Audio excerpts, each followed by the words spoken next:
ପ୍ରେଜ୍ ଲର୍ଡ। ଆଜିର ଭାବନା ହେଉଛି ଭାବନା ଉପରେ ବିଶ୍ୱାସ। ଏବ୍ରି 11:1। ବର୍ତ୍ତମାନ ବିଶ୍ୱାସ ହେଉଛି ଆଶା କରାଯାଇଥିବା ଜିନିଷର ସାମଗ୍ରୀ, ଅଦୃଶ୍ୟ ଜିନିଷର ପ୍ରମାଣ। କେତେକ ସମୟରେ ଆମର ଭାବନା କହେ ଯେ ପରମେଶ୍ୱର ଦୂରରେ ଅଛନ୍ତି ଏବଂ କେତେକ ସମୟରେ ଆମର ଭାବନା କହେ ଯେ କିଛି ପରିବର୍ତ୍ତନ ହେଉନାହିଁ। କିନ୍ତୁ ବିଶ୍ୱାସ କହେ ଯେ ଯେତେବେଳେ ଯାଏ ଆମେ ଏହାକୁ ଦେଖିପାରିବା ନାହିଁ ସେତେବେଳେ ମଧ୍ୟ ପରମେଶ୍ୱର କାମ କରୁଛନ୍ତି। ଏବ୍ରି 11:1 ଆମକୁ ମନେ ପକାଇ ଦିଏ ଯେ ବିଶ୍ୱାସ ଏକ ଅନୁଭବ ନୁହେଁ। ବିଶ୍ୱାସ ହେଉଛି ପରମେଶ୍ୱର ଯାହା ପ୍ରତିଜ୍ଞା କରୁଛନ୍ତି ସେଥିରେ ବିଶ୍ୱାସ କରିବା। ଆମର ହୃଦୟ ଦୁର୍ବଳ ଅନୁଭବ କଲେ ମଧ୍ୟ ବିଶ୍ୱାସ ଦୃଢ଼ ଥାଏ।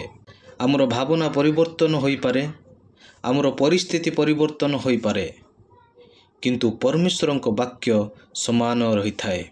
ତେଣୁ ଆଜି ଭାବନା ଉପରେ ବିଶ୍ୱାସକୁ ବାଛିବା। ଆମେ ଯାହା ଦେଖୁ ତାହା ବ୍ୟତୀତ ପରମେଶ୍ୱରଙ୍କୁ ବିଶ୍ୱାସ କରିବା।